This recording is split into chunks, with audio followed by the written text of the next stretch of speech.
Hello, and welcome to American Heron Wargaming. This is Season 2, Part 4 of The Legend of the Nuka Slugger, a narrative campaign I've been running using the Fallout Wasteland Warfare game system. Today's scenario is called Pillage Operation. It's set amongst the wreck of a tractor trailer whose containers have gone flying. The Slugger and Nuka Girl have been salvaging this area for a bit, and are just about ready to pack up their findings and head back to base, when they get an unwelcome visit from another raider group. As always, the Nuka Slugger is represented in-game as a veteran raider with a big leagues perk, wearing a baseball cap, armored pads, and a Wasteland outfit, carrying a baseball bat and a baseball grenade. The Nuka Girl has just the Wasteland outfit, Thirst Zapper Cola, baseball bat, and her luck. The operators had heard that someone else was scavenging on their turf, and came to get the good stuff without having to put up the work in to find it. They're led by a pillager, equipped with a 10mm pistol and a baseball bat, and wearing the beefy operator's armor. They're leading two wasters, which are both equipped with a handmade rifle and a pipe wrench, and only wearing Wasteland outfits. To set up for the scenario, we place 5 searchable markers. These represent various piles of plunder that are worth saving. There are 5 of them, distributed as pictured amongst the southern side of the board. They can be picked up by an operator model that ends a movement touching them, but no action is required. Each model can only carry 2 at a time, though. They need to collect at least 3, and escape off the northern edge of the board to win the scenario. The Nuka Slugger side just needs to prevent that from happening. "If they make off with the electric gizmos and bits, I won't be crying," says the Slugger. "But if they get away with that case of Nuka Cherry we found, I'm gonna follow them all the way home." So then, the stage is set. The field is a 2x2, and the operators have to set up along the northernmost board edge. The Slugger's forces have to set up within red of their board edge, and I've got them right up on the line. With all the AI tokens laid out, and the strong arbor tokens distributed, we are good to go. The Slugger side has initiative, but I opt to make the AI go first. The pillager and one of the wasters go to the right side of the billboard, while the other one breaks left, staying in cover and going for the tokens on the other side.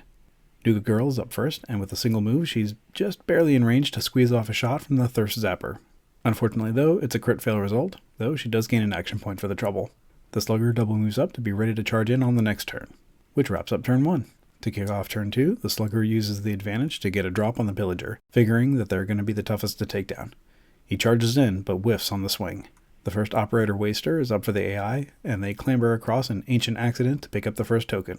Nuka Girl tries again, and barely misses her Thirst Zapper shot. It's close enough where we can use her luck to try and close the gap. And it works. The near miss turns into a solid hit, and a failed armor result sends 3 damage into the waster. Then with her other action, Nuka Girl charges into the pillager to provide some backup in the melee. Outnumbered, the pillager starts swinging away. His first attempt connects with the Slugger, but with no damage rolled, the strong armor from the armored pads absorbs the blow. The second swing was a plain miss. Not a lot of damage getting doled out in this combat. The wounded waster double moves up while the Slugger's forces are occupied and snags an objective marker. She's going to try to get out of here while her boss is taking the heat, which closes out turn 2. One waster is hurting badly, but the operators have picked up a pair of objectives. The Slugger starts off turn 3 swinging as well. His first swat barely connects, and if it weren't for the armor break, it wouldn't have landed even a single damage, but it does go in.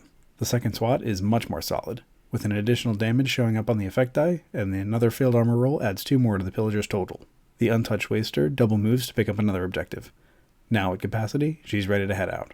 Not wanting to risk losing any more gear, Nuka Girl disengages from the combat to drop in behind the waster, who gets knocked off execution style from behind. The Thirst Zapper makes it so that the waster's last breath was, hopefully at least, their most refreshing. And then the loot she picked up drops back where she was. Back with the boys, the pillager's first swat is good, but the second strong armor token negates the single incoming damage.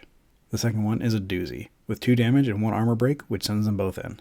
This brings turn 3 to an end. 1 operator down, and the boss is hurting, but another one is ready to make a run for it and score. Since the sides are tied for model count now, the operators get the advantage, which the waster uses to scoot as fast as she can for the board edge. Nuka Girl decides against pursuit, but to help the Slugger take the pillager down. She charges in and connects with only a single damage, but a double armor break, leaving the pillager with just 1 HP left. Fading fast, the pillager takes another swat at the Slugger. It's a hit, but with no extra damage or armor pierces rolled, it's a soft hit which gets absorbed for no effect. The second attempt is even worse. A crit fail with an action point. I realized too late that pillagers can actually use those to perform a melee attack. The Slugger was up and connected bat to body with 2 damage going in. However, the pillager has 3 physical armor, which could keep him standing if he rolled a 2 or 3 on the armor die. But he flubbed it, and went down. Called out swinging. Even with the Slugger's impressive range with a baseball grenade, it's not quite enough to reach the other waster. So he uses his second action to move and try to run her down next turn. 4 turns down, and the next one was looking to wrap it up. As the waster activated first, she scooted off the board with her loot. The operators only got 2 of the 3 tokens they needed to win the scenario, so it's a minor victory for the Nuka Sluggers team. "So what do they get away with?" asks the slugger. "Medical supplies, some cap stashes, and edible food," replies Nuka Girl. "Alright then, nothing we can't live without." Which wraps up the scenario. A minor win for the slugger, and we're back in action again. That's it for now. Stay safe out there in the wasteland.